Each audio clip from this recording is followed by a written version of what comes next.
Good morning, everyone. Myself, Ghulam Izdani, on behalf of, as a member of Akbar class, Bio faculty, आपके जो NTSC के bio के questions हैं उनके solutions को डिस्कस करेंगे आज हम लोग। और इसमें क्वेश्चंस जो हैं काफ़ी बहुत ज़्यादा कॉम्प्लिकेटेड तो नहीं हैं, लॉजिकल हैं। और आइए शुरू करते हैं। सबसे पहला क्वेश्चन है बायो सेक्शन में, जो कि बेसिकली अगेन प्लांट जो वस्कुलर टिश्यू है, जाइलम फ्लोएम, इससे रिलेटेड है। एंड जब हम वस्कुलर टिश्यू की बात करते हैं that is related with the conduction, the function of conduction की चीज़ें। जब हम लोग ट्रांसपोर्टेशन की बात करते हैं, ट्रांसपोर्टेशन इन प्लांट्स, देन या तो फूड का ट्रांसपोर्टेशन हो या फिर जो वाटर एंड मिनरल्स का ट्रांसपोर्टेशन हो, इससे मुतालिक बात करते हैं हम लोग। और इसमें दो हमारे जो है वस्कुलर टिश्यू के जो इम्पोर्टेंट टिश्यूज़ हैं, that is xylem and phloem. अब जाइलम और फ्लोएम को फिर जब हम लोग फर्दर स्टडी करते हैं डिटेल में, तो हमें पता चलता है कि जाइलम के अंदर और फ्लोएम के अंदर भी उनके कुछ जो है डिफरेंट फर्दर कई सारे एलिमेंट्स होते हैं। अब जैसे क्वेश्चन है 27 नंबर क्वेश्चन है ये, कि द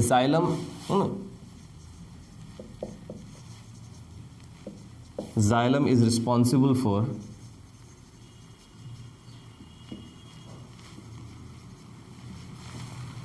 फॉर पहला ऑप्शन है that is transport of food in plants. Okay, दूसरा है transport of water in plants. Okay, तीसरा है transport of amino acids. Okay, amino acids. And like lastly चौथा number that is transport of oxygen. अब आइए हम लोग ट्रांसपोर्टेशन से रिलेटेड बात करें। अब इसमें जो सही आंसर है, अब वो क्या है, आप लोग जो अटेम्प्ट किए हैं, okay, that will come two bit letter, but थोड़ा सा हम लोग डिस्कस कर लें इन वे कि जाइलम और फ्लोएम के अंदर। ओके सर, थोड़ा सा यहाँ से लिखिएगा। ओके, कैमरा का problem. Okay, no issues. So xylem और फ्लोएम की जहाँ तक बात है, तो हम लोग बात करते हैं कि जो वाटर और मिनरल्स को लेकर के जो ट्रांसपोर्टेशन ऑफ वाटर और minerals, when we talk about them, then it is the xylem, the vascular tissue which is basically responsible for the transportation of water and minerals from the roots, okay, up to the leaves and other parts. So और फिर phloem की बात करते हैं, तो वो क्या हम लोग बात करते हैं कि वो जो ट्रांसपोर्ट करता है किसको, फूड को, which is basically responsible for the transportation of food material which is basically synthesized in the leaves, mesophyll cells that we know. Okay, वहाँ से जो प्लांट के अदर पार्ट्स है वहाँ पर ट्रांसपोर्ट करते हैं, ओके, जाइलम के अंदर। एंड जाइलम के तो आंसर क्या जाएगा, transport of food in plants, transport of water in plants, water and minerals भी यहाँ पर दे सकता था। Okay, transport of amino acids basically food के ज़रिए ही आते हैं, बिकॉज वी नो कि जो प्रोटीन, जो अमाइनो एसिड्स हैं, वो बेसिकली बनते हैं प्लांट्स के अंदर थ्रू जो नाइट्रोजन वगैरह है, वो नाइट्रोजन वगैरह जो एक्वायर करते हैं वो भी सॉइल वगैरह से, उसके बाद जो है वो अंदर सिंथेसिस होता है, ओके, प्रोटीन वगैरह। उसके बाद क्या है कि जो वाटर और मिनरल्स है, जाइलम जो है मेनली रिस्पॉन्सिबल है किसके लिए, वाटर और मिनरल्स के लिए। तो इसका आंसर क्या चला जाएगा, number 2। Okay, transport of water in plants. अब transport of oxygen, we all know कि ऑक्सीजन का जो बेसिकली है मेन जो एक्सचेंज ऑफ गैसेस होता है वो बेसिकली कहाँ से होता है, स्टोमेटा से होता है, हम लोग ये जानते हैं, है ना। स्टोमेटा जो होता है लीव्स में, स्टोमेटा जो होते हैं, ओके, उनके ज़रिए होता है ना, उनके वो क्लोज और ओपन होते रहते हैं depending upon the requirement of water and other and the gases exchange, depending upon the requirement of gases exchange. Okay, stomata, the opening and closing of the stomata, the stomatal pore is basically regulated. So stomata that is basically concerned with the transport or exchange of gases. और भी कुछ lenticels वगैरह होते हैं stem वगैरह में, वहाँ से भी होता है गैसेस कुछ गैसेस रूट्स के ज़रिए भी आते हैं ना. बट मेन जो है जो हमारा गैसेस एक्सचेंज है वो बेसिकली किससे है, वो स्टोमेटा से रिलेटेड है. तो यहाँ पर ऑक्सीजन अगर की बात करें कि ऑक्सीजन हो या फिर CO2 की बात करेंगे तो ये सब कहाँ चला जाएगा, किससे रिलेटेड हो जाएगा, स्टोमेटा से रिलेटेड हो जाएगा. Okay, moving on. अब हम लोग अगर फूड की बात करें तो इसका क्या हो जाएगा, फूड का, अगर फूड की बात करें तो फूड का ट्रांसपोर्ट क्या है ना, फूड का ट्रांसपोर्ट तो उसके लिए क्या है, फ्लोएम है ना. फ्लोएम में सीव ट्यूब्स हैं, कंपेनियन सेल्स हैं, फ्लोएम पैरेन्काइमा है एंड फ्लोएम फाइबर. उसी तरह से जाइलम के अंदर जो बेसिकली वाटर के ट्रांसपोर्ट के लिए है, दैट इज एंड वाटर के ट्रांसपोर्ट के लिए, तो वहाँ पर फिर जाइलम के अंदर क्या हो गया, ट्रैकिड्स हैं, वेसल्स हैं, जाइलम पैरेन्काइमा है एंड जाइलम फाइबर है, जो कि बेसिकली डिफरेंट पर्पसेस के लिए. मेन जो है जाइलम के अंदर जो ट्रैकिड्स और वेसल्स होते हैं वो रिस्पॉन्सिबल होते हैं वाटर के ट्रांसपोर्ट के लिए. ट्रैकिड्स और vessels two different kind of elements of xylem. और फाइबर जो होता है पार्ट वो मैकेनिकल सपोर्ट के लिए होता है. और जो पैरेन्काइमा होता है वो फूड स्टोरेज के लिए और साथ साथ रेडियल कंडक्शन ऑफ वाटर भी करता है. तो ये सारी चीज़ें कुछ डिस्कस करनी थी हम लोगों को. Moving on to the next question. I'll try to write a bit on the lower part of the board because the camera angle is not capturing the upper part. So moving on to the next question, that is 28th. Okay, which of the following is not a polymer? Very good question. I think ये question पहले भी एक बार आ चुका है जहाँ तक मुझे याद है. Which of the following is not a polymer? Okay, number 1 cellulose, number 2 glycogen, number 3 protein, number 4 glucose. अब इसको ध्यान से देखिए. अब सबसे पहले बात पॉलीमर. ओके, पॉलीमर कहते ही हैं a long chain of monomers, small units.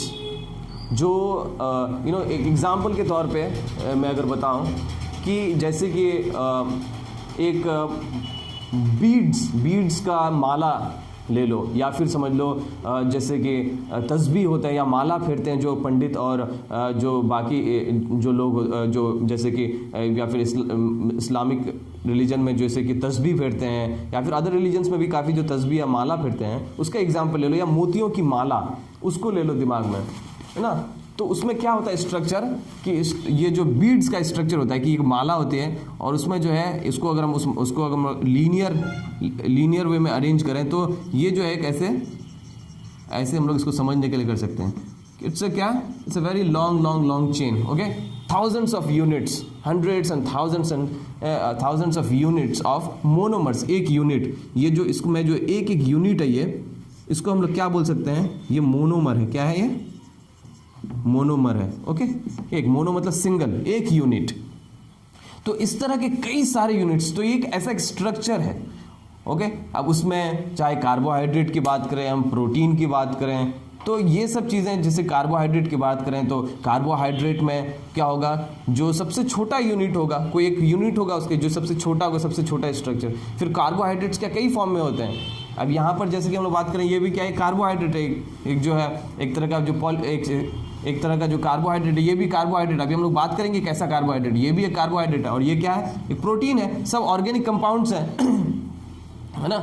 अब क्या बायोमोलिक्यूल्स हैं सब, है ना, बॉडी में पाए जाते हैं। अब क्या है कि ये जो यहाँ पर बोल रहा है कि कौन सा पॉलीमर नहीं है, सबसे पहले पॉलीमर होता है कि it's a long chain of monomers, ऐसे छोटे छोटे यूनिट्स होते हैं जिनको हम मोनोमर कहेंगे।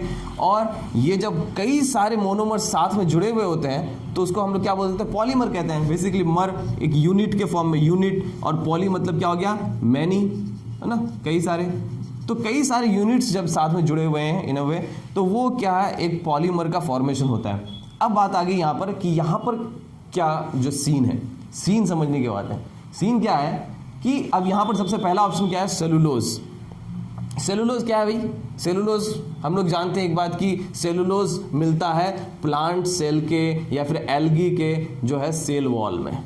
कहाँ मिलता है, प्लांट सेल के सेल वॉल में, है ना, जो सेलुलोजिक सेल वॉल है वहाँ सेलुलोज मिलता है। और कहाँ पर मिलता है, जो हमारे जो एल्गी है, एल्गी में सेलुलोज मिलता है। और बाकी और भी जगह सेल वॉल हैं जहाँ पर सेलुलोज नहीं मिलता, नॉन सेलुलोजिक सब्सटेंस मिलते हैं। बट सेलुलोज की बात हम लोग वहाँ से उसका जो रेफरेंस लेते हैं कि सेलुलोज वहाँ मिलता है। सो सेलुलोज है क्या, बेसिकली सेलुलोज एक तरह का क्या है, एक तरह का पॉलीसैकेराइड है। क्या है, पॉलीसैकेराइड। सेलुलोज को क्या बोलेंगे हम लोग, पॉलीसैकेराइड।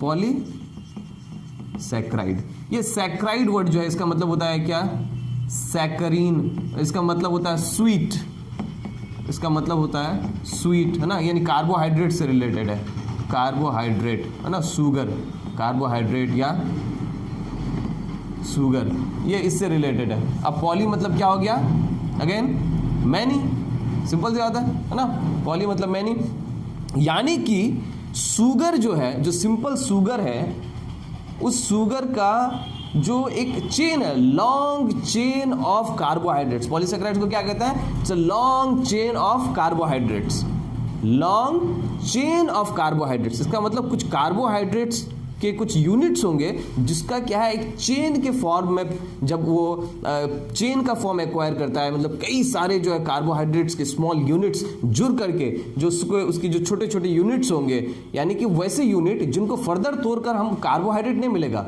है ना, वो किसी और चीज़ में कन्वर्ट हो जाएगा। तो वैसे यूनिट्स को, वैसे कार्बोहाइड्रेट्स के छोटे छोटे यूनिट्स के जो लंबे चेन है, लॉन्ग चेन होंगे, उन्हीं को हम लोग क्या बोलेंगे, पॉलीसैकेराइड बोलेंगे। ओके, तो अब ये सेलुलोज क्या है, एक पॉलीसैकेराइड है, यानी कि पॉलीसैकेराइड यानी कि पॉलीमर, यानी जो लॉन्ग चेन है। तो ये लॉन्ग चेन हम लोग बात किए ना पॉलीमर के बारे में कि लंबा चेन होगा मोनोमर्स यूनिट्स का, छोटे छोटे यूनिट्स का, कई सारे यूनिट्स मिलकर के, तो ये क्या हो गया, एक पॉलीमर हो गया, समझ रहे आप। और सेलुलोज कैसा है, cellulose is a naturally occurring polymer. क्या है,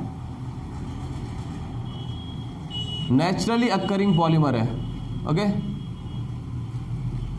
नेचुरली अक्करिंग पॉलीमर, सेलुलोज को नेचुरली अक्करिंग पॉलीमर कहते हैं। तो ये तो और भी ज्यादा क्या हो गई, बात पुख्ता हो गई कि ये तो भैया पॉलीमर है। यहां क्या क्वेश्चन है, which of the following is not a polymer. क्या बोल रहा है, which of the following is not a polymer, कौन पॉलीमर नहीं है, ये क्या है, ये तो नेचुरली अक्करिंग पॉलीमर है, जिसमें बात ही करने लायक कोई बात नहीं। तो ये क्या है, पॉलीसैकेराइड्स होते हैं जो कि कार्बोहाइड्रेट्स के लंबे चेन होते हैं। अब दूसरी जगह आ जाते हैं, नंबर 2 जो ऑप्शन है, क्या है, ग्लाइकोजन। अभी ग्लाइकोजन क्या है, ग्लाइकोजन को हम लोग क्या बात बोलते हैं कि भाई सबसे पहली बात क्या है कि ग्लाइकोजन क्या है, it's a stored form of food in animals. तो जब हमारे बॉडी में हम कुछ भी खाते हैं, फूड वगैरह लेते हैं, तो कार्बोहाइड्रेट कंपोनेंट है हमारा, है ना, तो वो तो हम लोग जब खाते हैं तो स्टार्च वगैरह जाता है हमारे अंदर, तो जो कि बेसिकली कॉम्प्लेक्स कार्बोहाइड्रेट है, यानी कि पॉलीसैकेराइड है। वो फिर जो फर्दर उसका डाइजेशन होता है, और डाइजेशन होने के बाद उसका ब्रेकडाउन होता है, और फाइनली उसके जो डाइजेशन कंप्लीट के बाद उसके जो यूनिट्स हैं इन्हें मॉलिक्यूलर फॉर्म है, यानी कि कहने का मतलब है जो एब्जॉर्बेबल फॉर्म है, जिससे इंटेस्टाइन में, स्मॉल इंटेस्टाइन में, इलियम में उसके विलाई के थ्रू वो एब्जॉर्ब होकर के जा सके ब्लड में, वो एब्जॉर्बेबल फॉर्म, वो यूजेबल फॉर्म जिसमें सेल हमारा यूज कर सके, उस फॉर्म में कन्वर्ट होता है। तो वो कॉम्प्लेक्स कार्बोहाइड्रेट डाइजेशन के बाद कन्वर्ट होता है किसमें, ग्लूकोज में, जो स्मॉलेस्ट यूनिट है ना, जो स्मॉलेस्ट सिंपल सुगर्स जिनको कहते हैं हम लोग, स्मॉलेस्ट यूनिट्स। समझ रहे आप? यानी ग्लूकोज को अब तोड़ेंगे तो वो एनर्जी में कन्वर्ट हो जाएगा, और होता भी है। यानी कि जब वो सेलुलर रेस्पिरेशन में जाता है तो ग्लूकोज ही ना जाता है, तो ग्लूकोज जाकर के क्या करते हैं cellular respiration, glucose is broken down. हम लोग सेलुलर रेस्पिरेशन में बात करते हैं कि क्या है कि the process of aerobic respiration, जब हम लोग बात करते हैं the process of the process where glucose is broken down in the presence of oxygen to release energy in the form of ATP. तो ग्लूकोज तोड़ा जा रहा है, that is basically unit of carbon, simple unit है, वो simple sugar है। Okay, glucose it's वो complex नहीं है। ओके, कॉम्प्लेक्स होता तो हम लोग स्टार्च को इस्तेमाल कर लेते हैं।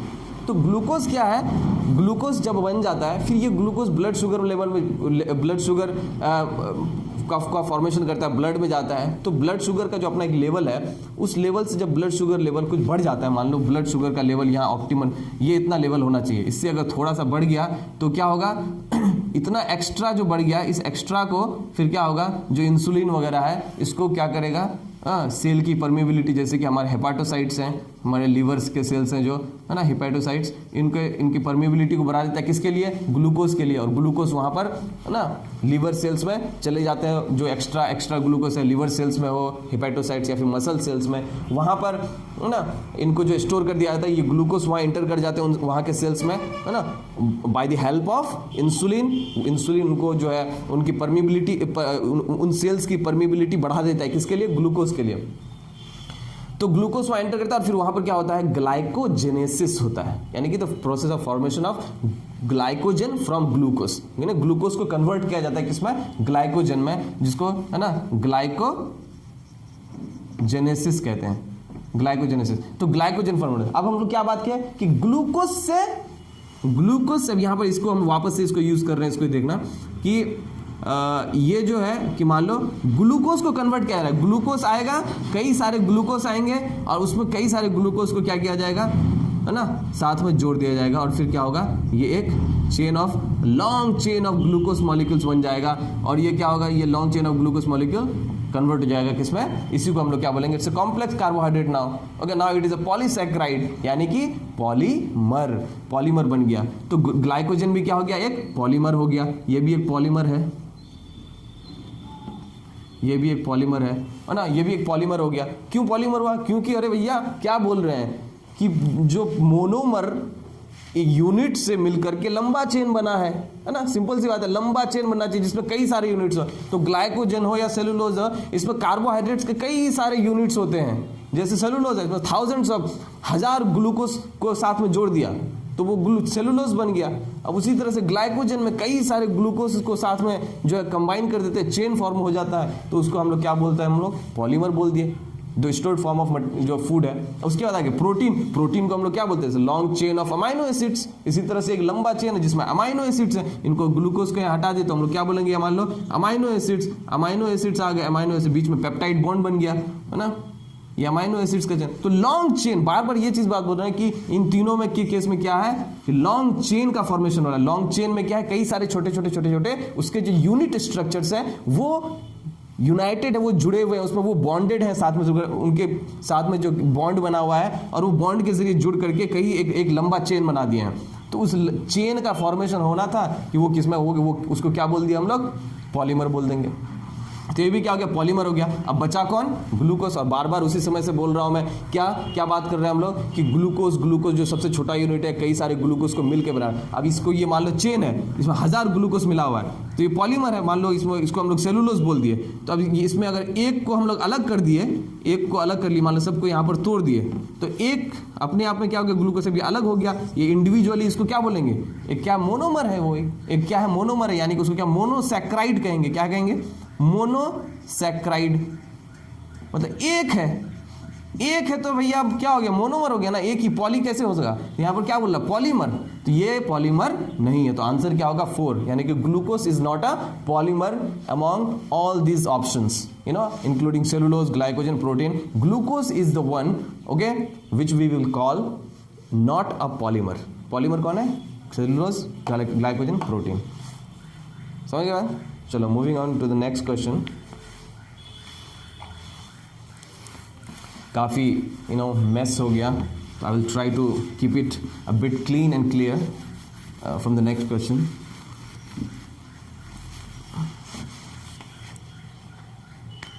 ओके, नेक्स्ट क्वेश्चन क्या है, डिजीज से रिलेटेड है अगेन, 29th, ओके 29वां क्वेश्चन है, क्या है, the disease, okay the disease that basically affects hour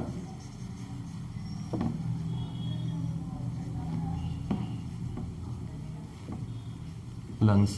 okay, इसमें ज़्यादा कुछ लंग, ये तो सिंपल से डायरेक्ट क्वेश्चन है ना, डायरेक्ट क्वेश्चन है कि हम लोग सिंपल सी बात है, ये ध्यान रखने वाली बात है क्या, कि जैसे कि एड्स हो गया, एड्स है ना, एक्वायर्ड इम्यूनो डिफिशियंसी सिंड्रोम। सबसे पहली बात है, अगर आप इसको सही से समझें तो सिंड्रोम क्या है, इट्स बेसिकली सिम्टम्स का जो एक तरह का कलेक्टिव जो एक रिजल्टेंट है, जो बात करें ना कि सारे सिम्टम्स को एक साथ अगर हम सम करके सम अप ऑफ सिम्टम्स ऐसे बात करें तो वो एक बात होती है कि हम उसको बोलते हैं कि एक सिंड्रोम है।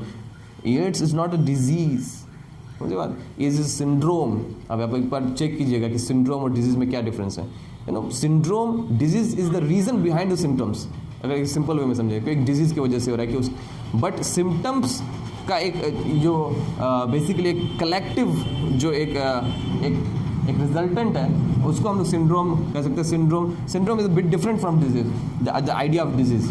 तो एक्वायर्ड इम्यूनो डिफिशियंसी सिंड्रोम की एक डेफिशिएंसी है, किसी चीज़ की कमी हो रही है। किसकी कमी हो रही है, तो इम्यूनो डिफिशियंसी, यानी कि इम्यून सिस्टम की कमी हो रहा है। बिकॉज वी नो कि इम्यून सिस्टम जो है हमारा, जो बॉडी का, वो कंप्लीटली खत्म हो जाता है, वो क्षतिग्रस्त हो जाता है। It completely gets destroyed, you know, devastated by what, the virus that we call HIV, you know, human immune virus. तो इस वायरस, ये वायरस बड़ा खतरनाक होता है। ये वायरस क्या करता है, हमारी बॉडी में प्रवेश करने के बाद क्या करता है, after entering the living body, viruses हम लोग जानते हैं कि इट्स अ कंट्रोवर्शियल सब्जेक्ट है कि लिविंग होता है, जब किसी लिविंग होस्ट के अंदर जाता है वो starts to replicate, but when it is outside the living body, you know, living host, then it, you know, just remains like a crystalline body और लाइक नॉन एक्टिव, कोई उसमें लिविंग एक्टिविटी, मेटाबॉलिज्म वगैरह कुछ नहीं होता है।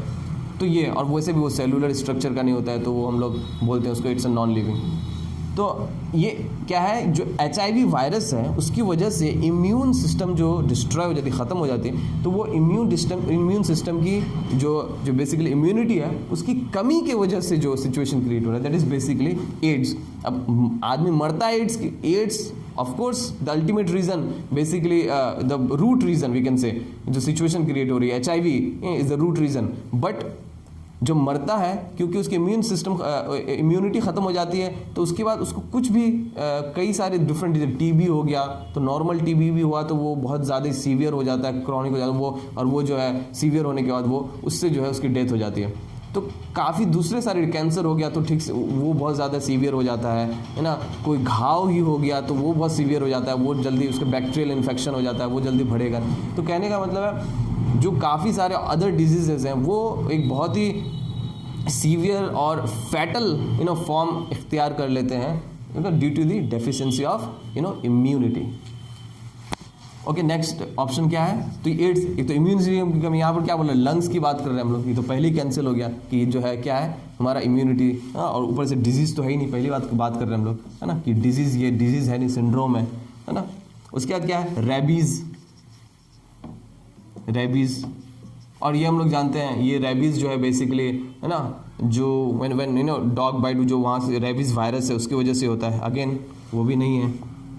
तीसरा क्या है हमारा, पोलियो वायरस, ये अगेन हमारे पोलियो, हमारे लिम्स वगैरह को से रिलेटेड है, यू नो, किसी को पोलियो होता है, they become unable to, you know, basically move और लोकोमोट, तो बेसिकली लोकोमोटरी ऑर्गन से रिलेटेड है पोलियो, है ना। फाइनली चौथा हमारा क्या है, tuberculosis, that is TB,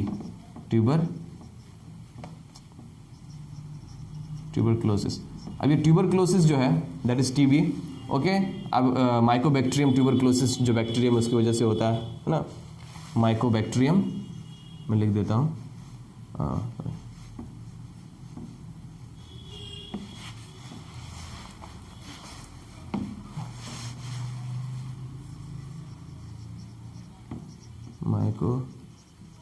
Mycobacterium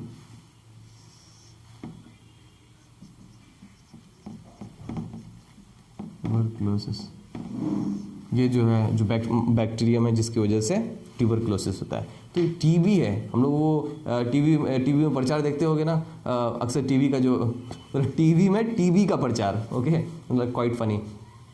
तो टीवी के टीबी ट्यूबरक्लोसिस का जो अक्सर जो ऐड वगैरह रहता है टीबी से रिलेटेड, तो उसमें अक्सर दिखाता है आदमी जो खांस रहा होता है बहुत, है ना, तो ना बहुत ज़्यादा खांस रहा होता है, तो और ना दम्मे जैसी जो है, हालांकि दम्मा वाला वो जो है बलगम वगैरह वो वैसे फेंकते हुए उसको दिखाया जाता है, और काफ़ी जो है वो है ना छाती पकड़ करके ऐसे खांस रहा होता है। काफ़ी पुराना ऐड है, अभी भी आता होगा इस तरह का ऐड।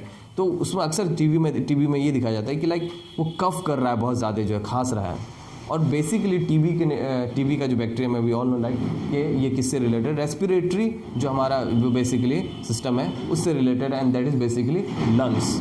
तो हमारा आंसर क्या चला जाएगा, लंग्स से रिलेटेड, ओके। लंग्स को जो है ये इफेक्ट करता है tuberculosis. Moving on to the next question.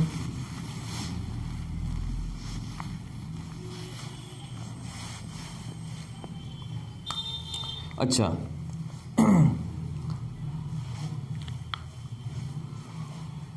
Phone, हाँ, okay okay. So the question was basically the question number 30, very simple question कि हॉर्मोन्स हैं हमारे, है ना, 4, और उनमें से हमें ये पता करना है कि इनमें से कौन सा प्लांट का हार्मोन नहीं है, ओके। जो which of the following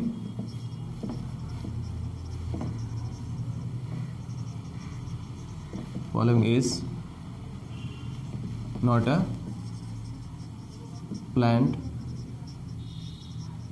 hormone, okay, which of the following is not a plant hormone.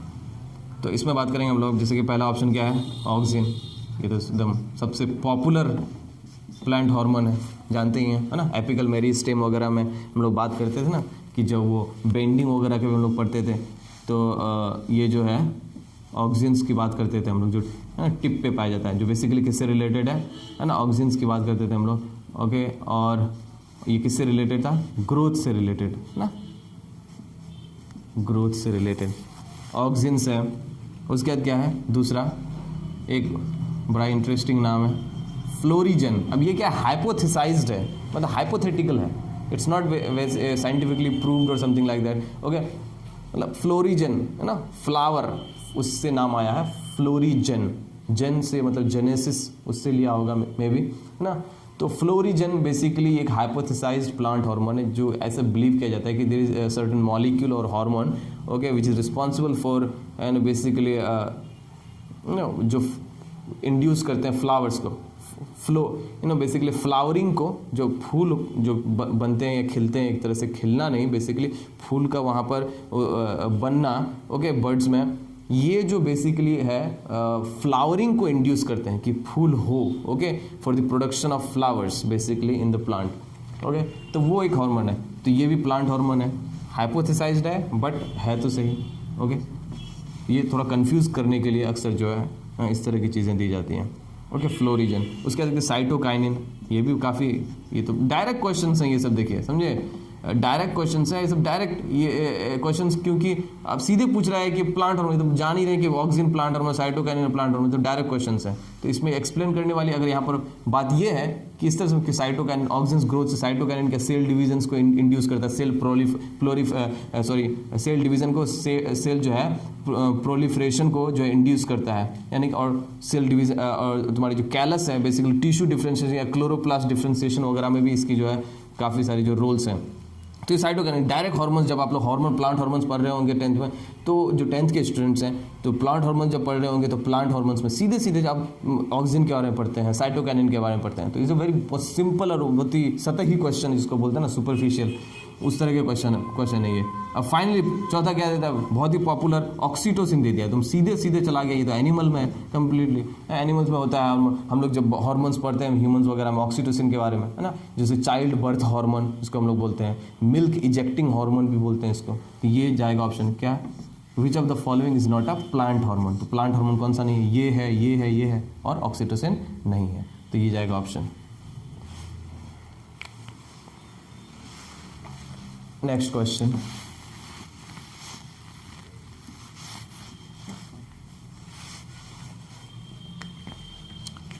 अब थोड़ा सा जो है कुछ है ना ओड वन आउट टाइप का क्वेश्चन है।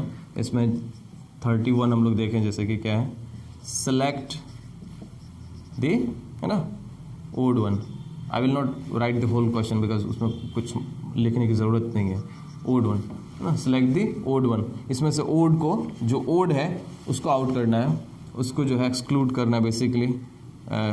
नंबर 1 ऑप्शन है, जैसे कि क्या है, स्टिग्मा। स्टिग्मा है, स्टाइल है, और क्या है, इसमें एक्सप्लेनेटरी एस्पेक्ट है। ओके, तो इसमें हम लोग बात करेंगे। 2 क्या है, एंथर है, उसके बाद क्या है, फिलामेंट है, तीसरा क्या है, पॉलन है। ओके, थर्ड ऑप्शन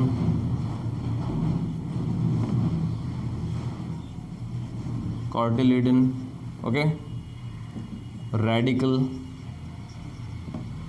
तीसरा plumule, okay, plumule. Fourth pollen, है ना,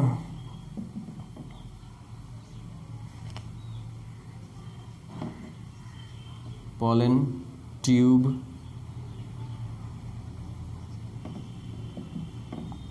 पेलिकल।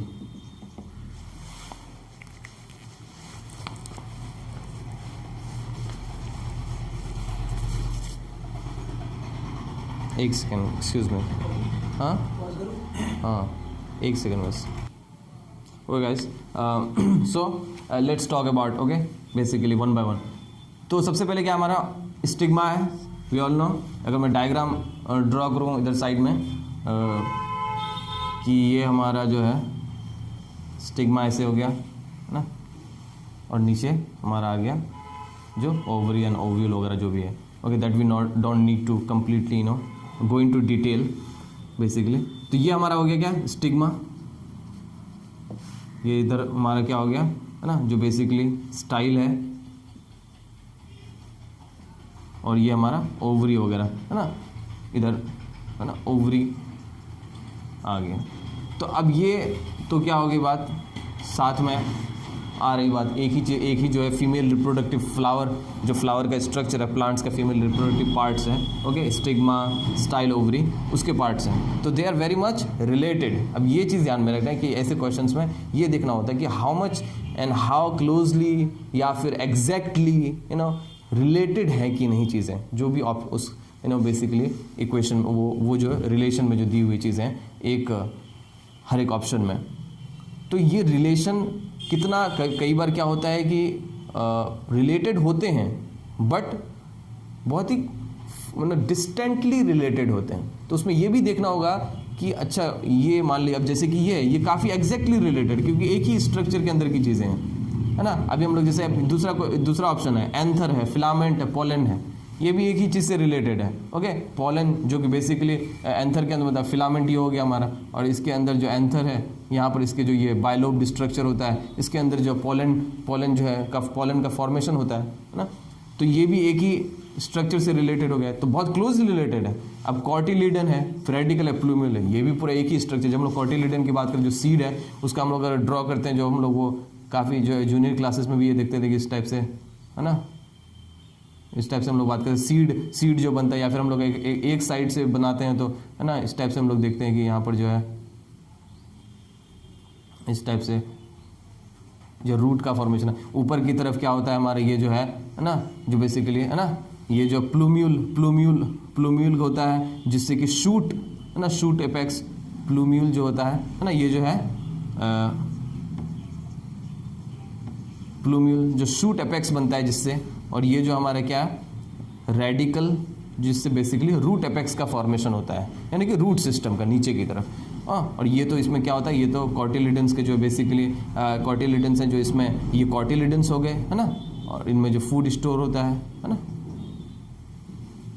तो ये भी क्या हो गया, सब एक ही स्ट्रक्चर से रिलेटेड है, तो काफ़ी क्लोजली रिलेटेड है, तो ये ओड तो हुए नहीं, सब एक दूसरे से रिलेटेड है। अब फाइनली बचा क्या, अब जब ऐसा हो जाए ऑप्शन, ये भी चीज़ एक तरीका है कि तीनों तो क्या लग रहे हैं कि भैया एक जैसे लग रहे हैं, अब इसमें तो क्या है, ये तीनों तो मान लो आंसर, अगर 3 आंसर नहीं है तो अपने आप क्या हो जाएगा, चौथा answer. Even if you don't know, even if you are not clear about, if you are not clear or known about, informed about the information given in that option, but that doesn't matter at some point, but basically कभी कभी ये ज़रूरत नहीं पड़ती, क्योंकि 3 चीज़ें clear out हो गई कंप्लीटली कि भाई ये तो आंसर नहीं है, तो चौथा अपने आप आंसर हो जाता है। ओके, बट अब उसको अगर क्लैरिफाई तुमको पता है तो तुम अपने आप उसको कहोगे कि नहीं भैया यहाँ पे इसका रीज़न है।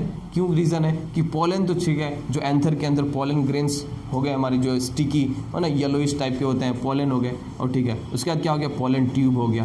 कंप्लीटली कितनी दूर की बात है। अब हम लोग रिलेशन बता सकते हैं ये पोलन ट्यूब क्या होता है। अब ये जो स्टिग्मा है, अब ये पोलन ग्रेन जब यहाँ से रिलीज होता है एंथर, अब ये मान लो ये एंथर है, अब ये एंथर से यहाँ से रिलीज होगा, ये पोलन ग्रेन, ये फटेगा, ये पोलन ग्रेन्स जो है निकल के आएंगे। ये मान लो पोलन ग्रेन यहाँ पर जब बैठता है पोलन ग्रेन, ओके, इसका काफ़ी ना इस टाइप का स्ट्रक्चर होता है ये पोलन ग्रेन। तब यहाँ पर फिर जो है जो कीमोट्रॉपिक जो मूवमेंट है, ये पोलन ट्यूब का फॉर्मेशन होता है, यहाँ पर ना जनरेट होता है पोलन ट्यूब। तो अब यहाँ पोलन ट्यूब है जो है ना, जो कि बेसिकली फ्लावर यहाँ पर बन रही है, यहाँ पर वो जो इवेंट हो रही है कहाँ पे, जो है स्टिग्मा और स्टाइल के और ओवरी के दरमियान, यहाँ पर जो इस जगह पे हो रही है, स्टिग्मा के ऊपर पहुँचने के बाद पोलन ट्यूब। अब एक ही स्ट्रक्चर में तो नहीं, यहीं पर जो बात जो है क्लियर हो गई कि भाई दो दूर दूर है, एक चीज़ से रिलेटेड भले ही है। मैं क्या बोला, ये देखना भी ज़रूरी होगा, कन्फ्यूज़ करेगा कि चारों तो सही लग रहा है, चारों में से तो सब ठीक है, ओड कौन सा है, तो ये चीज़ देखना होगी, ये कितने एक ही स्ट्रक्चर की चीज़ें हैं। बात क्या स्टिग्मा स्टाइल ओवरी, इधर में बात किया प्लूम्यूल कॉटिलिडन्स रेडिकल, यार एक ही चीज़ है। एंथर फिलामेंट, अब ये क्या है, एंथर हो गया, ये फिलामेंट हो गया, है ना, फिलामेंट हो गया। अब इसके अंदर जो है जो सिंथेसिस होता है वो पोलन हो गया, पोलन, है ना।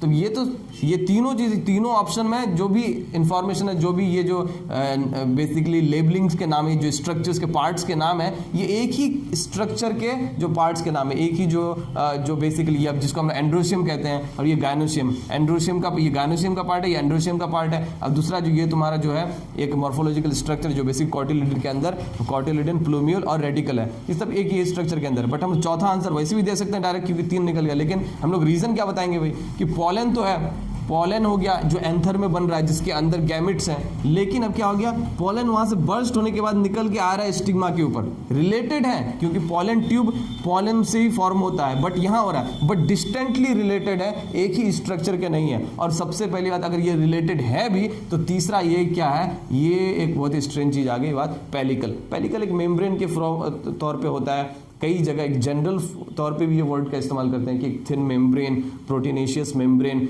इसमें होता है पेलिकल। हम लोग बात करते हैं यूग्लेना में, जब हम लोग बात करते हैं तो उसमें पेलिकल होता है। तो pellicle is like a membranous structure, जो मेम्ब्रेन होता है ना, मेम्ब्रेन को कहते हैं बाउंड्री को पेलिकल। तो वो तो यहाँ पर होता नहीं। अब अगर बाउंड्री की बात करेंगे हम लोग पोलन ग्रेन की, तो वहाँ एंटाइन और एक्साइन होता है ना, कंप्लीटली डिफरेंट है। एंटाइन एक्साइन देता तो वहाँ पर कुछ सोचने वाली बात होती, बट वो नहीं। तो सीधा आंसर क्या चला जाएगा, चौथा चला जाएगा, बिकॉज बहुत ही अलग अलग चीज़ें हैं। पेलिकल जो सबसे मेनली जो डिफरेंट करता है, अगर यहाँ पर ये दोनों रिलेटेड भी है तो बहुत क्या है, डिस्टेंटली रिलेटेड, एक ही स्ट्रक्चर के अंदर नहीं है। क्यों? अब ये पोलन यहाँ पर बोल सकते हैं कि पोलन के साथ है, बट पोलन से निकल रहा है, बट ये पोलन आया दूसरी जगह से है, तो काफ़ी कुछ जो है डिफरेंट है। ऐसा नहीं कि बहुत ही स्टैग्नेंट एक ही जगह।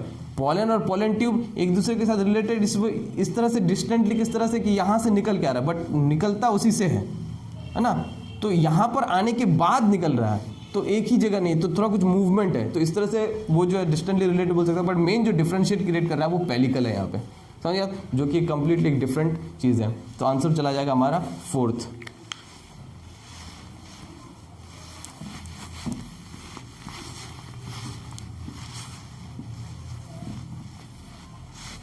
आगे बात करते हैं।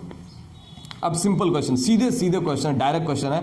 The mode of nutrition in fungi. ये क्वेश्चन लिखने की जरूरत नहीं मुझे, क्या फंजाई के अंदर न्यूट्रिशन का मोड पूछा है कि कैसा, किस तरह का मोड ऑफ न्यूट्रिशन है। एंड वी ऑल नो, है ना, एकदम सिंपल 6th स्टैंडर्ड का जो क्वेश्चन है, क्या कि जितने फंजाई होते हैं, शुरुआत में ही बात करते हैं हम लोग जब फंजाई के बारे में पढ़ते हैं, किंगडम माइकोटा जिसमें आता है फंजाई, है ना, मल्टी सेलुलर यूकैरियोटिक ऑर्गेनिजम्स होते हैं fungi, except one that is unicellular and that is yeast Saccharomyces cerevisiae. तो अब हम लोग फंजाई की न्यूट्रिशन की जब हम लोग बात करते हैं तो कंप्लीटली बात करते हैं कि भैया ये तो हेट्रोट्रॉफिक है ही, उस पर भी क्या है, एक्सक्लूसिवली क्या है, सेप्रोफाइटिक है, यानी सेप्रोट्रॉफिक है ना, यानी कि DOM डेड ऑर्गेनिक मैटर पर को से जो है अपना जो फूड एक्वायर करता है। तो इसमें आंसर क्या चलेगा, सेप्रोट्रॉफिक न्यूट्रिशन चलेगा। बात ही करने की बात नहीं, अब सीधे क्या कि अब इसमें क्या है, कंफ्यूज क्या होता है, कंफ्यूज करने वाली बात क्या होती है, अब जैसे कि मैं बताता हूँ। ऑप्शन क्या है, ऑटोट्रॉफिक, ये तो जाएगा ही नहीं। पहली बात, जब हम लोग 2 किंगडम क्लासिफिकेशन पढ़ते थे तो यही दिक्कत आई थी कि ऑटोट्रॉफ्स के साथ फंजाई को भी रख दिया गया था कि लीनियस वगैरह का। जब हम लोग 2 किंगडम ऑफ क्लासिफिकेशन पढ़ते हैं तो उसमें हम लोग ये बात करते हैं कि भैया ये जो गलतियाँ हुई थी, जो लिमिटेशंस थे 2 किंगडम क्लासिफिकेशन के, ये था कि based on the cell wall कि भैया सबको जो प्लांट्स के साथ जो फंजाई को भी रख दिया गया है। ओके, बैक्टीरिया भी है, दोनों सबके अंदर सेल वॉल है, बट डिफरेंस है, बैक्टीरिया में पेप्टिडोग्लाइकन है, प्लांट्स में से सेलुलोज का बना हुआ है ना, और फंजाई में काइटिन है, और ऊपर से प्लांट्स और क्या ऑटोट्रॉफिक कंप्लीटली, है ना, प्रोड्यूसर्स हैं, और ये क्या है, ये फोटो ऑटोट्रॉफिक, ऊपर से ये क्या हो गया, फंजाई कंप्लीटली डिफरेंट हेट्रोट्रॉफिक। तो इतना बड़ा डिफरेंस होने के बावजूद जो है वो वहाँ साथ में रख दिया गया। तो इसीलिए वो उसको फिर बाद में हटाया गया। विटेकर साहब जो है 5 किंगडम क्लासिफिकेशन दिए, तो तब उन्होंने न्यूट्रिशन के बेस पे इन चीज़ों को वो लोग जो अलग किए, समझ बात। तो ऑटोट्रॉफिक तो ये तो नहीं होगा, है ना, ऑटोट्रॉफिक गलत हो जाएगा। ओके, दूसरा क्या ऑप्शन है, होलोजोइक, अगेन जो सॉलोइंग होलोजोइक है ना, जो है इंजेशन, है ना, डाइजेशन एंड लाइक फिर जो है एब्जॉर्प्शन एसिमिलेशन वाली बात जिसकी मैं बात करते हैं, तो होलोजोइक ये तो अगेन जो एनिमल्स, हायर एनिमल्स में, अमीबा वगैरह में इसमें होता है, समझ रहे हैं, प्रोटोजन। होलोजोइक ये भी नहीं होगा। हालांकि ऑटोट्रॉफिक के बाद बाकी जो ऑप्शन है 3 और 4 ये सब क्या है, सब हेट्रोट्रॉफिक के ही टाइप्स हैं ये तीनों, जो उसके क्या पैरासाइटिक। तो ये कंफ्यूजन। अब यहाँ मान लो पैरासाइटिक या होलोजोइक की जगह हेट्रोट्रॉफिक देता या और सेप्रोट्रॉफिक दे देता, है ना। अच्छा, उसके बारे में बात करते हैं। तो यहाँ पर ऑप्शन क्या, सीधे क्या जाएगा आंसर, सिंपल सा है कि डायरेक्ट क्वेश्चन है, क्या न्यूट्रिशन सेप्रोट्रॉफिक है, जो डेड ऑर्गेनिक मैटर है ना, डेड एंड डिकेइंग सब्सटेंसेस बोलते हैं, या डेड ऑर्गेनिक मैटर बोलो, है ना, डेड ऑर्गेनिक मैटर, उससे जो है अपना जो फूड एक्वायर करता है उसको एक्सटर्नल जो है एक्स्ट्रा सेलुलर डाइजेशन जिसको बोलता है, जो फंजाई वगैरह है वो एंजाइम्स वगैरह को बाहर सीक्रेट करते हैं, फिर वो जो है उसको वो डाइजेस्ट होता है, जो भी डेड ऑर्गेनिक मैटर है वो एक सॉल्यूशन के फॉर्म में कन्वर्ट होता है, फिर उस सॉल्यूशन से अपने न्यूट्रिएंट्स को जो है एब्जॉर्ब करते हैं, तो वो किस्सा ही अलग है। तो दैट इज सेप्रोट्रॉफिक न्यूट्रिशन। अब यहाँ पर मान लो कि या होलोजोइक या पैरासाइटिक की जगह मान लो होलोजोइक की जगह यहाँ पर क्या लिख देता, हेट्रोट्रॉफिक लिख देता, है ना, हेट्रोट्रॉफिक लिख देता, है ना, तब उसके 2 ऑप्शन थे। यहाँ तो क्या देता वो कि बोथ 3 एंड क्या 2 आर करेक्ट, है ना, या फिर अगर वो नहीं देता, मान लो पैरासाइटिक दे देता, तब क्या होता कि तब उसको क्या लिखना पड़ता कि तब यहाँ आंसर क्या जाता, तब भी सेप्रोट्रॉफिक जाता, हेट्रोट्रॉफिक नहीं जाता। क्यों? क्योंकि प्रायोरिटी बेस्ड भी कुछ आंसर क्वेश्चंस होते हैं। प्रायोरिटी, क्योंकि हेट्रोट्रॉफिक कई तरह के होते हैं, उसमें फंजाई कौन सा करता है एक्सक्लूसिव सबसे ज्यादा जनरल। अब वहां तो कुछ ऐसे फंजाई हो सकते हैं जो पैरासाइटिक होंगे, कुछ ऐसे भी फंजाई होंगे जो पैरासाइटिक होंगे, है ना, बहुत सारे फंजाई ऐसे होते हैं जो पैरासाइटिक होते हैं, डिजीज कॉज करते हैं। बट जनरली इन जनरल मेन क्या होता है, बहुत सारे ऐसे puccinia, rot disease, smut disease cause करते हैं, बहुत सारे ऐसे फंजाई होते हैं जो पैरासाइटिक जो है होते हैं। बट फंजाई तुम्हारे सिम्बायोटिक भी होते हैं, है ना, माइकोराइजा वगैरह भी जब हम लोग बात करते हैं, माइकोराइजा बनाता है, लाइकेंस का फॉर्मेशन होता है, बट वो क्या है, बट वो कम है, कुछ 1-2 कुछ ऐसे कुछ जो एग्जाम्पल्स हैं। बट इन जनरल ज़्यादातर फंजाई कौन सा nutrition mode of nutrition follow करता है, वो सेप्रोट्रॉफिक है। तो आंसर क्या जाएगा, saprotrophic. Moving on to the next question and that is, so it was, ये जो क्वेश्चन था ये 32, ओके, 32 नंबर क्वेश्चन था, ये क्वेश्चन नंबर 32 था। अब moving on, okay, next question. अब क्या है नेक्स्ट क्वेश्चन कि which of the following composition represent energy rich food, okay, कि एनर्जी रिच फूड इनमें से कौन सा। Again I want right the question, okay, क्योंकि सिंपल क्वेश्चन है क्या कि एनर्जी रिच फूड कौन सा है इसमें से। सबसे पहला से जिसमें से एनर्जी रिच, मैं यहाँ ये इतना लिख देता हूँ एनर्जी, आप लोग क्वेश्चन देख लीजिएगा 30, एनर्जी रिच फूड कौन सा है, लास्ट वाला पार्ट लिख रहा हूँ मैं, एनर्जी रिच फूड क्या दिया है, वाइटामिन्स, ओके, एंड मिनरल्स। दूसरा क्या है, कार्बोहाइड्रेट्स, अच्छा क्वेश्चन है ये, एंड फैट्स। डायरेक्ट क्वेश्चन नहीं है इसीलिए अच्छा क्वेश्चन है, डायरेक्ट क्वेश्चन टाइप से है बट नॉट कंप्लीटली डायरेक्ट, आपको थोड़ा सा जो है क्योंकि कंफ्यूजन हो सकता है, क्योंकि अक्सर हम लोग कंसर्न करते हैं okay all the food components are like energy तो चाहिए होती है, वाइटामिन्स चाहिए ये है ना, तो ये थोड़ा कंफ्यूजन होता है, बट वैसा है नहीं। उसके बाद क्या, वाटर, ज़रूरत हर चीज़ की है, इन सारे यहाँ पर जितनी सारी चीज़ें इन सब की ज़रूरत है बॉडी को, but they all have their own specific roles, okay, function in our body. तो यहाँ पर क्या बात हो रही है कि एनर्जी रिच, एनर्जी की बात हो रही है कि ताकत जो बॉडी में जो एनर्जी है, चाहे अंदर में बहुत सारे बॉडी के अंदर जो बहुत सारे केमिकल रिएक्शंस होते हैं, बहुत सारे ऐसे जो मूवमेंट्स होते हैं, मॉलिक्यूलर मूवमेंट्स होते हैं, एक्टिव मूवमेंट्स होते हैं, वहाँ पर एनर्जी की जो है एक्टिव जो ट्रांसपोर्ट वगैरह होता है, वहाँ पर जो एनर्जी की ज़रूरत पड़ती है ना, बहुत सारे। अब उसके बाद बाकी जो हमारा शरीर है, हम लोग जो इतना दिन भर बोल रहे हैं, अभी मैं जो बोल रहा हूँ, अब यहाँ के जो मसल्स है मान लो, ये जो लगातार कॉन्ट्रैक्ट रिलैक्स कर रहे हैं, मेरा टंग जो इतना मूव कर रहा है, उसमें जो है जो एनर्जी की रिक्वायरमेंट, हम लोग थक जाते हैं, हम लोग कहते हैं कि हमारे अब बहुत मैं थक गया, अब मुझसे कोई काम नहीं होगा, है ना, अब मुझे कुछ जो है रेस्ट करना है ना, I need some rest. Why do we say we need some rest? Because we are lacking in energy at that time, okay. So energy की ज़रूरत होती है ना, without energy we won't be able to work, we won't able to move, slight, we won't able to do a slight movement of our finger even if we're lacking in energy in that quantity, in very much in an extreme quantity. So तब तो मौत ही हो जाएगी, है ना, simple सी बात है, इतनी एनर्जी अगर नहीं होगी तो वो वैसी हालत में होगी।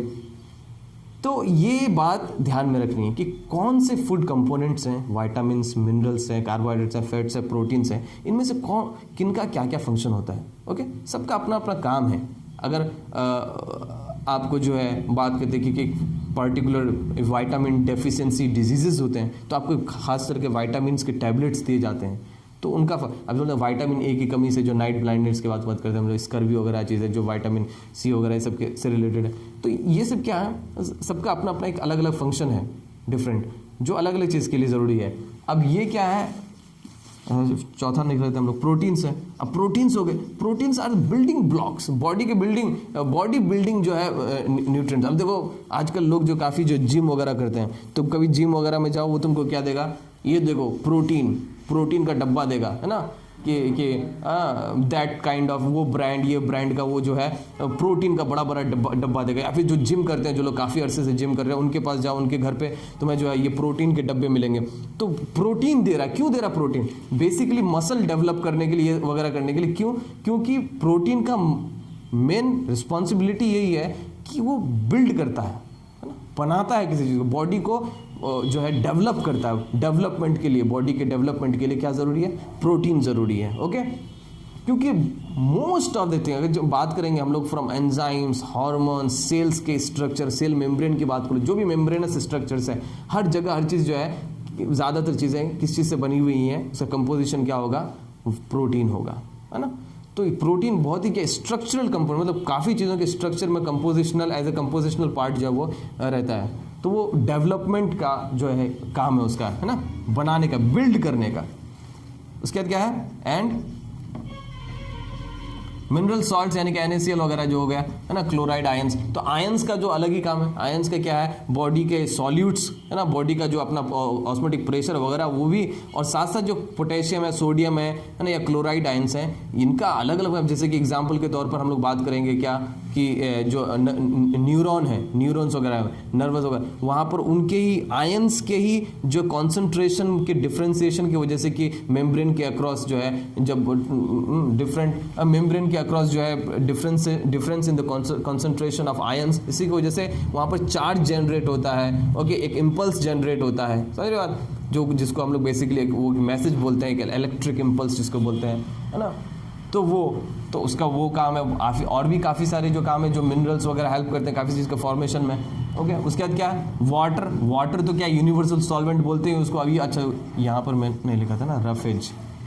ओके, अब ये क्या है, रफेज वगैरह तो क्या होते हैं, ये सब फाइबर्स होते हैं। जो फाइबर्स का काम किया, फाइबर्स ये सब जो डायरेक्ट ये डाइजेस्ट नहीं होते हैं, ये इनका क्या होता है, ये जो वाटर रिटेनिंग इनके अंदर कैपेसिटी होती है, एबिलिटी, इनकी खास बात क्या होती है, वाटर को रिटेन करके रखते हैं।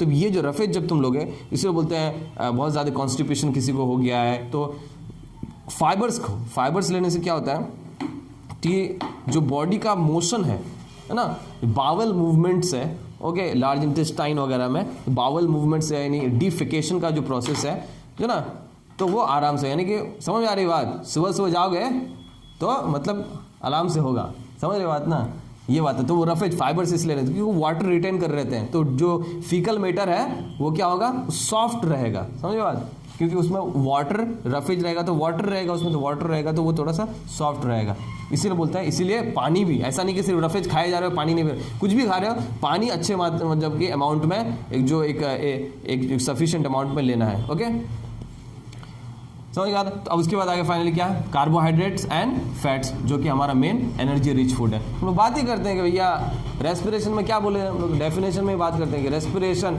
हमारे अंदर जो जितने सेल्स हैं उन लोगों ने बोल दिया शरीर को, बॉडी को, कि we want glucose, if you want energy we want glucose, because glucose is the first priority.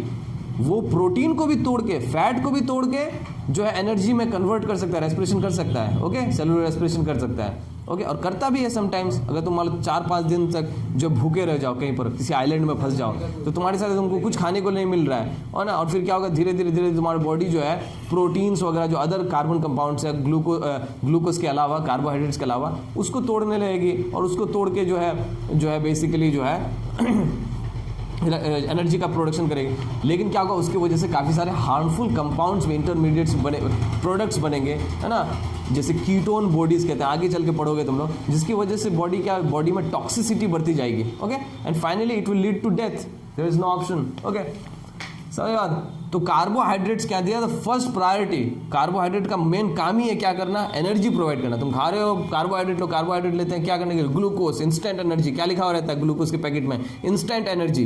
क्यों बोलते हैं इंस्टेंट एनर्जी, है ना, इंस्टेंट बोलने का मतलब वो अलग है, लेकिन एनर्जी इसलिए बोल रहे हैं बिकॉज वो कार्बोहाइड्रेट है, ग्लूकोज इज कार्बोहाइड्रेट, मोनोसेक्राइड है, और जिस सिंपल शुगर जिसको बोल रहे हैं, ओके, वो हम लोग लेते हैं तो उससे क्या होगा, एनर्जी मिलता है। ग्लूकोज के फॉर्म में ऑलरेडी कन्वर्टेड है, यानी मोनोसेक्राइड जो सिंपलेस्ट शुगर के फॉर्म में ऑलरेडी कन्वर्टेड है, यू नो, तो इसलिए वो ग्लूकोज जैसे लेते हैं हम लोग, वो तुरंत ब्लड में जो है वो बेसिकली एब्जॉर्ब होता है और ब्लड में जाता है, और एनर्जी जो प्रोवाइड करता है सेल में पहुंचने के बाद, ओके, रेस्पिरेशन के जरिए।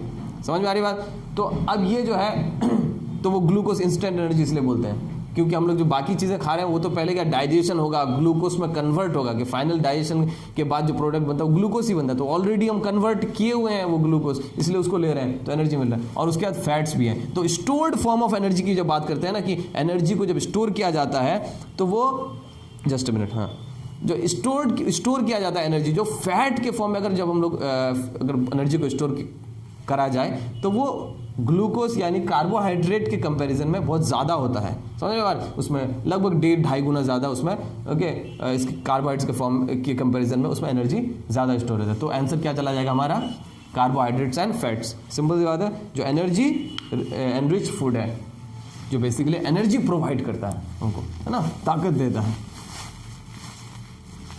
नेक्स्ट क्वेश्चन, ओके, ये क्वेश्चन नंबर 33 था।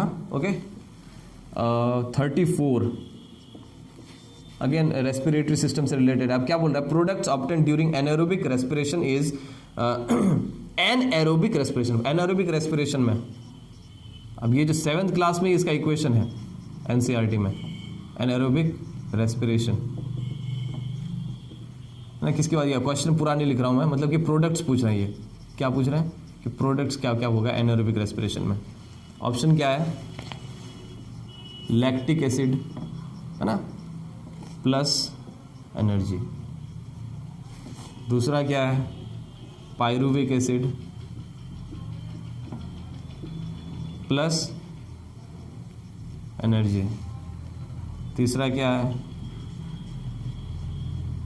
Ethanol plus CO2 plus energy को ना ATP भी हम लोग वहाँ लिख सकते हैं। हालांकि चौथा क्या है, CO2 प्लस एनर्जी। ओके, तो अब देखिए, जब हम लोग एरोबिक रेस्पिरेशन की बात करते हैं तो हम लोग क्या बात करते हैं कि भाई ग्लूकोज, सॉरी इधर लिखता हूँ ना कि ग्लूकोज है ना, ग्लूकोज, ऑक्सीजन, O2 है। अब हालांकि रेस्पिरेशन में दो प्रोसेस होता है, ग्लाइकोलाइसिस और उसके बाद क्या होता है तुम्हारा जो क्रेब्स साइकिल।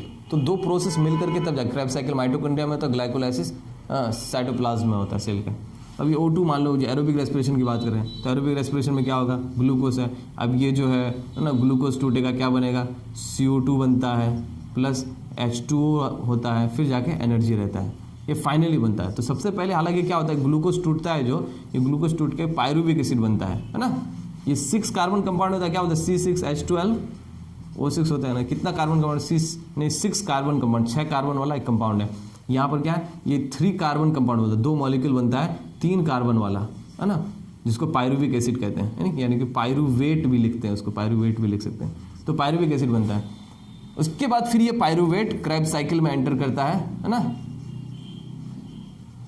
और फिर जाकर फाइनली जो हमारा ATP फॉर्मेशन होता है, एक हाइपोथेसिस है, ओके, जिसके जरिए वहाँ पर जो है जो क्रेब्स साइकिल में जो है फाइनली जो वो हम लोग माइटोकॉन्ड्रिया में देखते हैं ना, जो इनर मेम्ब्रेन होता है, जिसमें क्या होता है, ये जो है हमारे जो है क्रिस्टे होते हैं, और क्रिस्टे के ऊपर क्या होते हैं, ये जो छोटे छोटे पार्टिकल्स होते हैं, जिसको हम लोग क्या बोलते हैं, F1 पार्टिकल्स बोलते हैं, है ना, इसको बड़ा बड़ा बनाना देखने के लिए। तो ये बेसिकली यहाँ पर आयंस का इसमें से मूवमेंट होता है। फाइनली प्रोटॉन, बेसिकली यहाँ पर प्रोटॉन्स ना, प्रोटॉन्स का यहाँ पर एक जो है कॉन्सेंट्रेशन जो है माइटोकॉन्ड्रिया की मैट्रिक्स में, और यहाँ पर जो है उसके डिफरेंस होता है, और ये प्रोटॉन्स फाइनली बाहर, यहाँ से जो प्रोटॉन्स हैं ये मूव करते हैं ना, इसको अगर मैं ATPase बोलते हैं, जो ऑक्सीजोम है उसको, यहाँ से ऐसे प्रोटॉन मूव करता है, और फाइनली जो ATP का फॉर्मेशन होता है। तो ये ऐसे है, समझ गया, काफ़ी कॉम्प्लेक्स प्रोसेस है।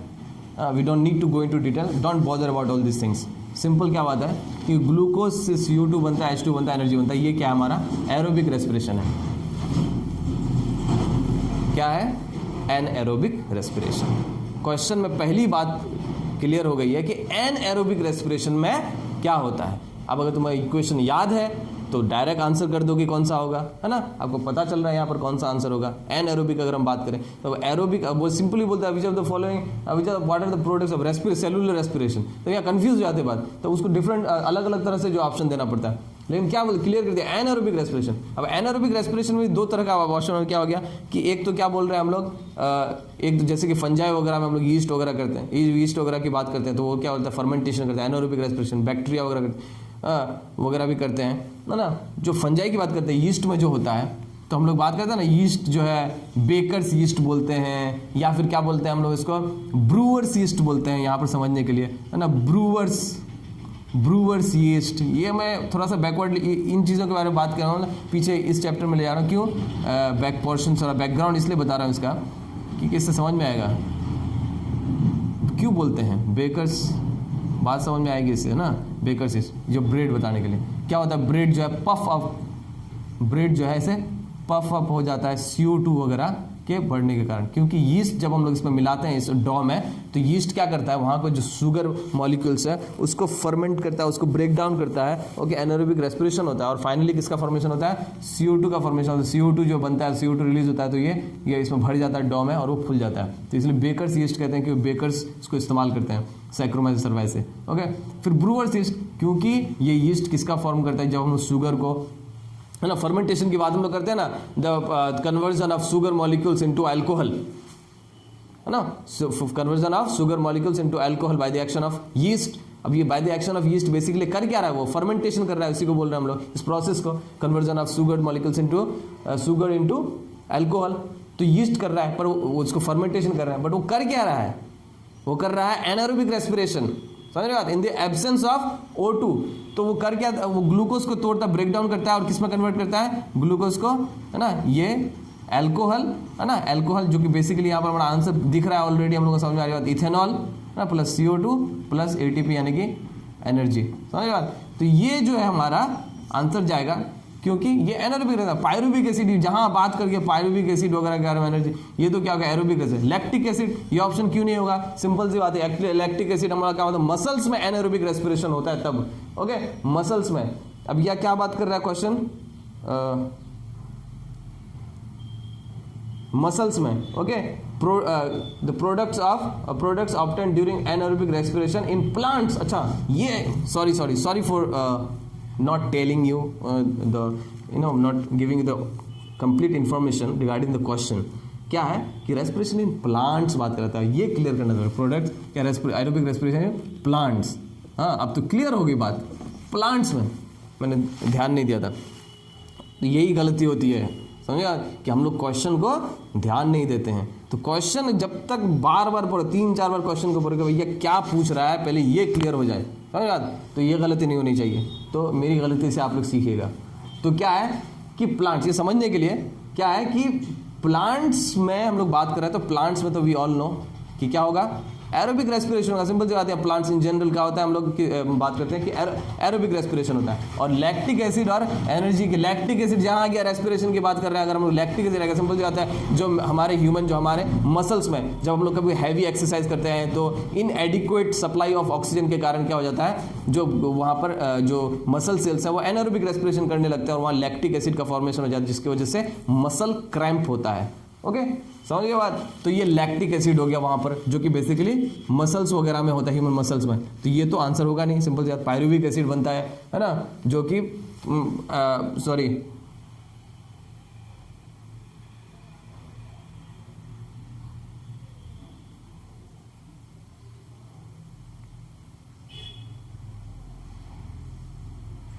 ये क्वेश्चन थोड़ा गड़बड़ लग रहा है, लेकिन एनारोबिक रेस्पिरेशन अभी मेरे दिमाग में है।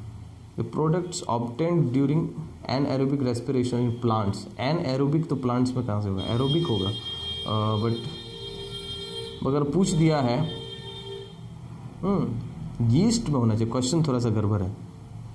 पौधों में अनॉक्सीय श्वसन के दौरान उत्पाद, थोड़ा गड़बड़ कर दिया क्वेश्चन, तो थोड़ा सा गड़बड़ है क्वेश्चन में।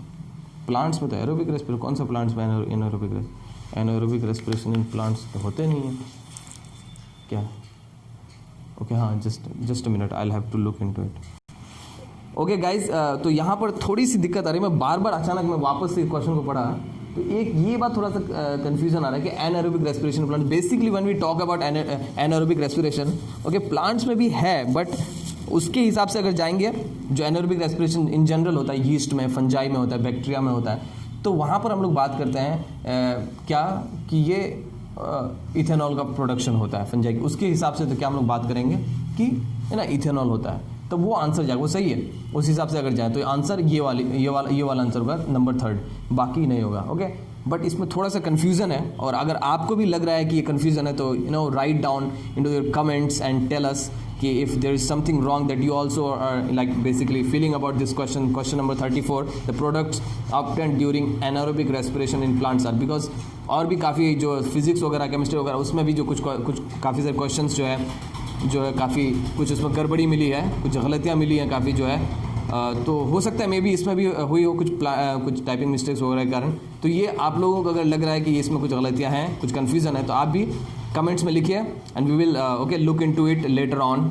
ओके, एंड बाकी और भी जो क्वेश्चंस बचे हैं अप टू क्वेश्चन नंबर 40, अभी हम लोग डील कर रहे थे क्वेश्चन नंबर 34, यानी कि 6 क्वेश्चंस और बचे हुए हैं। I will deal with it later on. Thank you very much.